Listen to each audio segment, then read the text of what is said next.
ओम शांति। 19 मार्च 2026 के ईश्वरीय महावाक्य है। पहले सुनते हैं मुरली का मुख्य पॉइंट्स। बाप दादा ने कहा, उच्च पद पाने के लिए सबसे पहली खबरदारी है कि मनसा वाचा कर्मणा से किसी को भी दुख न दे। सच्ची सेवा वही है जिसमें सबको सुख और शांति का अनुभव हो।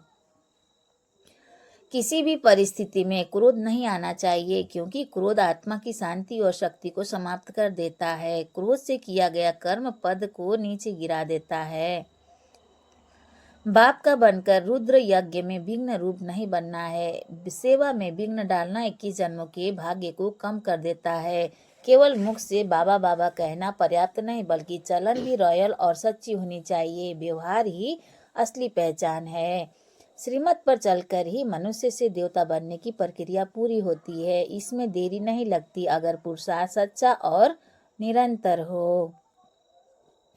देही अभिमानी बनकर याद की यात्रा करना मुख्य साधन है। इसी से आत्मा पावन बनती है और विकर्म विनाश होते हैं। और अब सुनते हैं महावाक्यों को विस्तार से।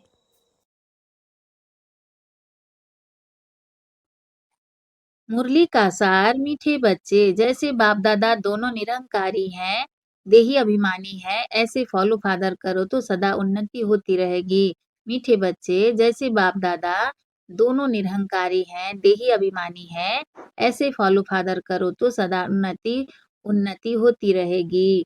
प्रश्न है बाबा का, उच्च पद की प्राप्ति के लिए कौन सी खबरदारी रखना जरूरी है? उत्तर है बाबा का, उच्च पद पाना है तो खबरदारी रखो कि मनसा से भी किसी को मेरे द्वारा दुख ना हो।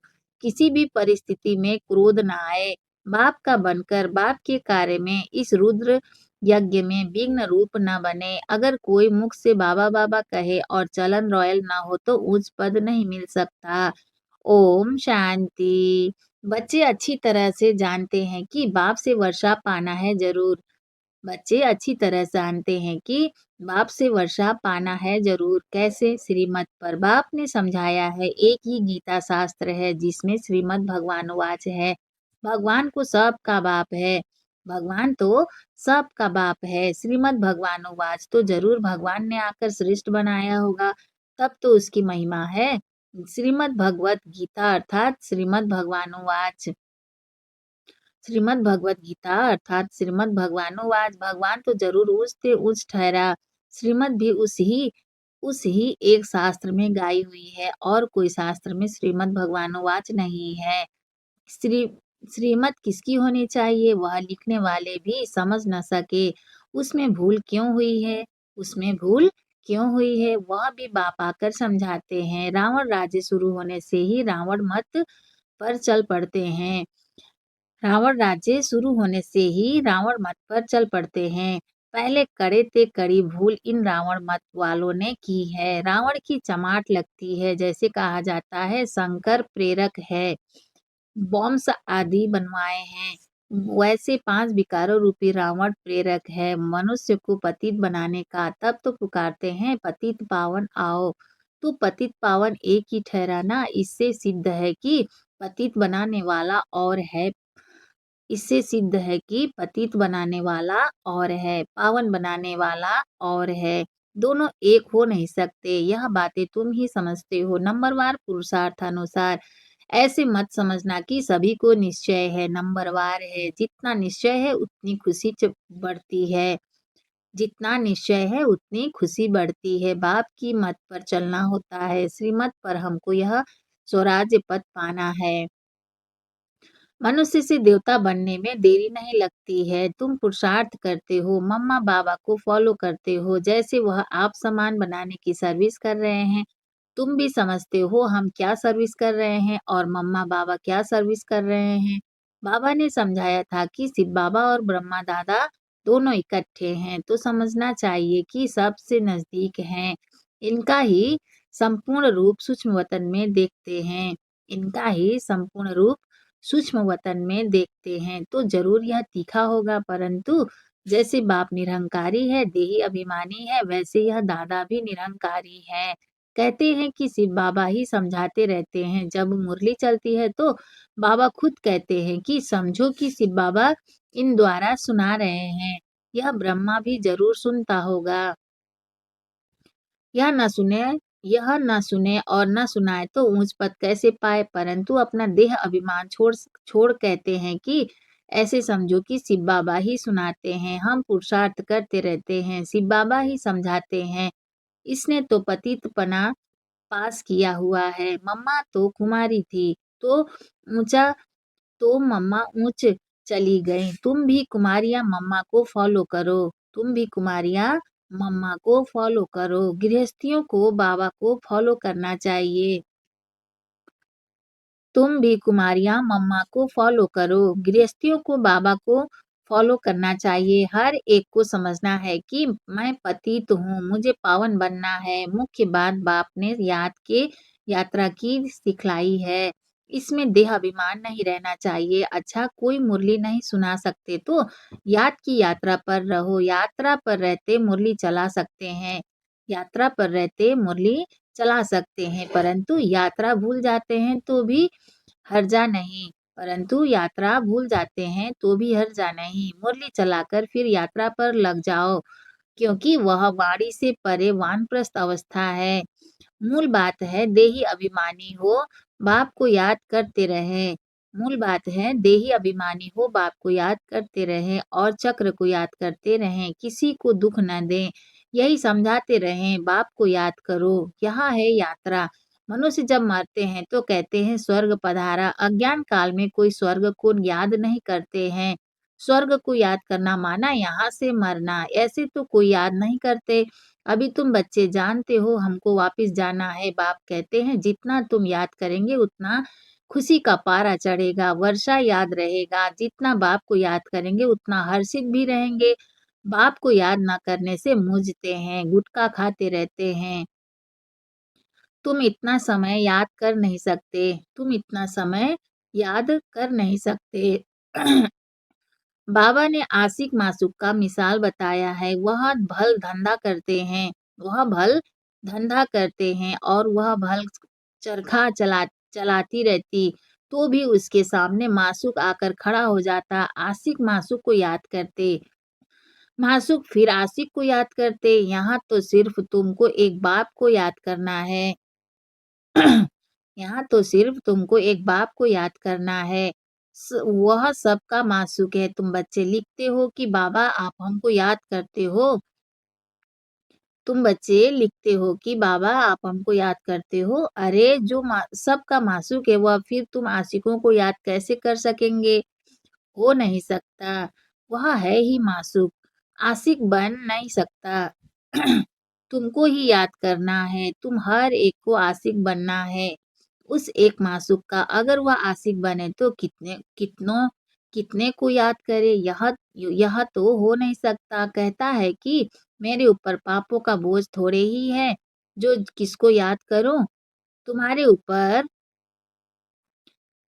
कहता है कि मेरे ऊपर पापों का बोझ थोड़े ही है, जो किसको याद करूं? तुम्हारे ऊपर बोझ है, बाप को याद नहीं करेंगे तो पापों का बोझ नहीं उतरेगा। बाकी मुझे क्यों किसको याद करना पड़े? याद करना है तुम आत्माओं को। जितना याद करेंगे उतना पुण्य आत्मा बनेंगे, पाप कटते जाएंगे। बड़ी मंजिल है।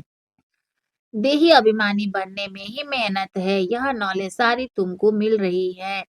तुम त्रिकालदर्शी बने हो। नंबरवार पुरुषार्थानुसार सारा चक्र तुम्हारी बुद्धि में रहना चाहिए। बाप समझाते हैं तुम लाइट हाउस हो ना, हर एक को रास्ता बताने वाले हो, शांति धाम और सुख धाम का। यह सब नई बातें तुम सुनते हो। यह सब नई बातें तुम सुनते हो, जानते हो कि इस बरोबर हम आत्माएं शांति धाम के रहवासी हैं। यहाँ पाठ बजाने आते हैं, हम एक्टर हैं। यही चिंतन बुद्धि में चलता रहे तो मस्ती चढ़ जाए। बाप ने समझाया है, आदि से लेकर अंत तक तुम्हारा पाठ है। अभी कर्मातीत अवस्था में जरूर जाना है, फिर गोल्डन एज में आना है। इस धुन में रहते अपना कल्याण करना है। इस धुन में रहते अपना कल्याण करना है। सिर्फ पंडित नहीं बनना है। दूसरे को सिखाते रहेंगे। दूसरे को सिखाते रहेंगे, खुद उस अवस्था में नहीं रहेंगे तो असर पड़ेगा नहीं। अपना भी पुरुषार्थ करना है। बाप भी बताते हैं कि हम भी याद करने की कोशिश करता हूँ। बाप भी बताते हैं कि हम भी याद करने की कोशिश करता हूँ। कभी माया का तूफान ऐसा आता है जो बुद्धि का योग तोड़ देते हैं। बहुत बच्चे चार्ट भेज देते हैं। वंडर खाता हूँ कि यह तो हमसे भी तीखे जाते हैं। शायद वेग आता है तो चार्ट लिखने में लग जाते हैं।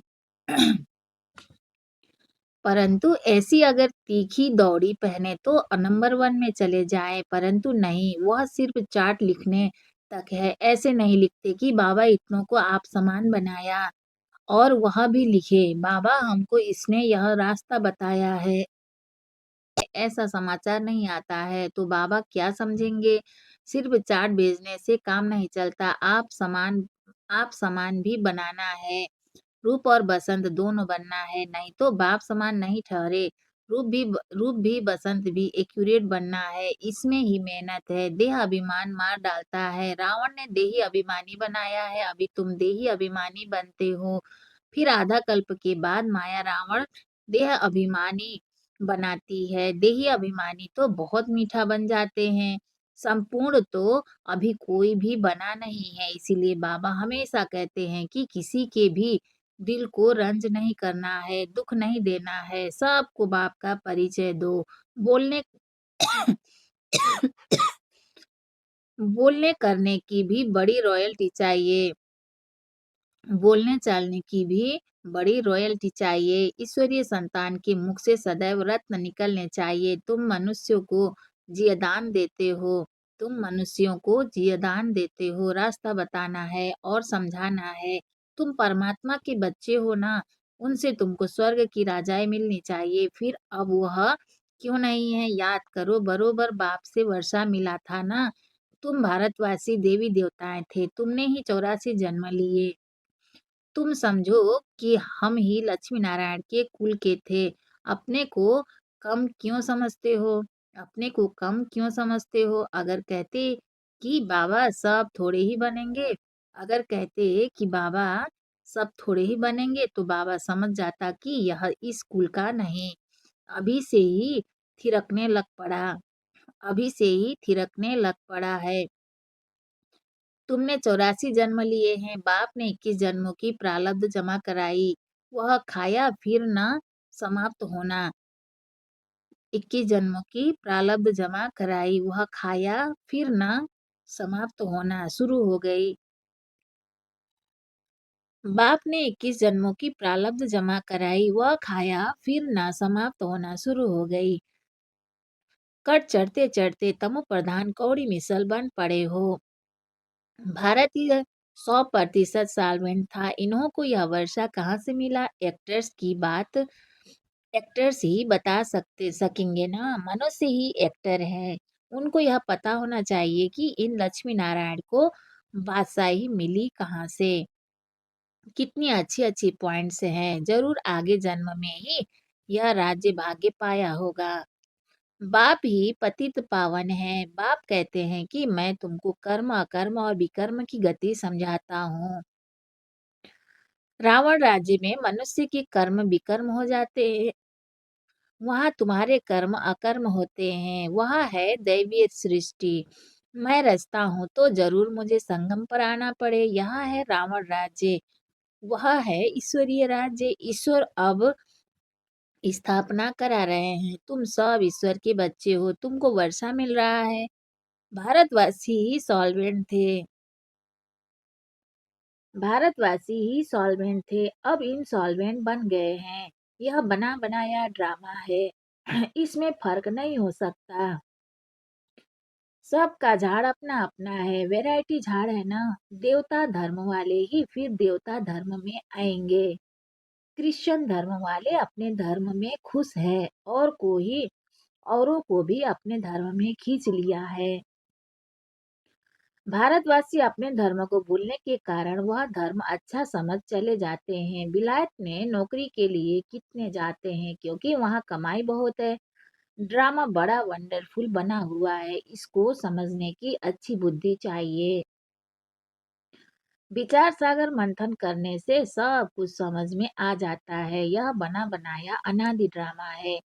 तो तुम बच्चों को आप समान सदा खुशी सुखी बनाना है।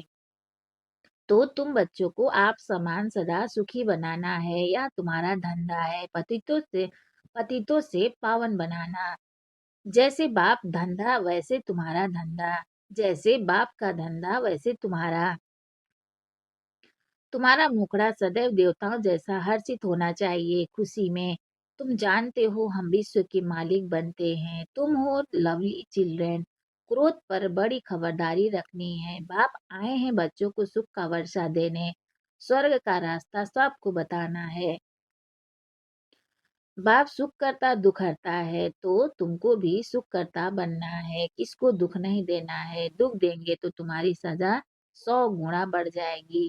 कोई भी सजा से बच नहीं सकता। बच्चों के लिए तो खास ट्रिब्यूनल बैठती है। बच्चों के लिए तो खास ट्रिब्यूनल बैठती है। बाप कहते कि तुम विघ्न डालेंगे तो बहुत सजा खाएंगे। कल्प कल्पांतर तुम साक्षात्कार करेंगे कि फलाने यह बनेंगे। आगे जब देखते थे तो बाबा मना करते थे कि न सुनाओ। अंत में तो एक्यूरेट मालूम पड़ता जाएगा। आगे चलकर जोर से साक्षात्कार होंगे। वृद्धि तो होती जाएगी। आबू तक क्यों लग जाएगी। बाबा से कोई भी मिल नहीं सकेंगे। कहेंगे अहो प्रभु तेरी लीला परम अपार। यह भी गाया हुआ तो है ना। विद्वान पंडित आदि भी पीछे आएंगे। उन्हों के सिंहासन भी हिलेंगे। तुम बच्चे तो बहुत खुशी में रहेंगे। तुम बच्चे तो बहुत खुशी में रहेंगे। अच्छा, मीठे मीठे सिकिल दे बच्चों प्रति माता पिता बाप दादा का याद प्यार और गुड मॉर्निंग। ऐसी याद प्यार एक ही बार मिलती है। मीठे मीठे सिकिल दे बच्चों प्रति माता पिता बाप दादा का याद प्यार। ऐसी याद प्यार एक ही बार मिलती है। जितना तुम याद करते हो उतना तुम प्यार पाते हो। विकर्म विनाश होते हैं और धारणा भी होती है। बच्चों को खुशी का पारा चढ़ा रहना चाहिए। जो भी आए उनको रास्ता बताएं। बेहद का वर्षा बेहद के बाप से पाना है। कम बात है क्या। ऐसा पुरुषार्थ करना चाहिए। अच्छा, मीठे मीठे सिकिलदे रूहानी बच्चों प्रति रूहानी माता पिता बाप दादा का याद प्यार और गुड मॉर्निंग। रूहानी बाप की रूहानी बच्चों को नमस्ते। हम रूहानी बच्चों की रूहानी माता पिता बाप दादा को याद प्यार गुड मॉर्निंग। नमस्ते बाबा, नमस्ते बाबा, नमस्ते बाबा। शुक्रिया बाबा, शुक्रिया। धारणा के लिए मुख्य सार है। फर्स्ट पॉइंट है बाबा का, बोलने चालने में बहुत रॉयल बनना है। मुख से सदैव रत्न निकालने हैं। आप सामान बनाने की सेवा करनी है। किसी की दिल को रंज नहीं करना है किसी की दिल को रंज नहीं करना है। सेकंड पॉइंट है बाबा का, क्रोध पर बड़ी खबरदारी रखनी है। मुखड़ा सदैव देवताओं जैसा हर्षित रखना है। स्वयं को ज्ञान योग बल से देवता बनाना है। वरदान है बाबा का, पावरफुल दर्पण द्वारा सभी को स्वयं का साक्षात्कार कराने वाले साक्षात्कार मूर्त भव। पावरफुल दर्पण द्वारा सभी को स्वयं का साक्षात्कार कराने वाले साक्षात्कार मूर्त भव। विस्तार है, जैसे दर्पण के आगे जो भी जाता है उसे स्वयं का स्पष्ट साक्षात्कार हो जाता है।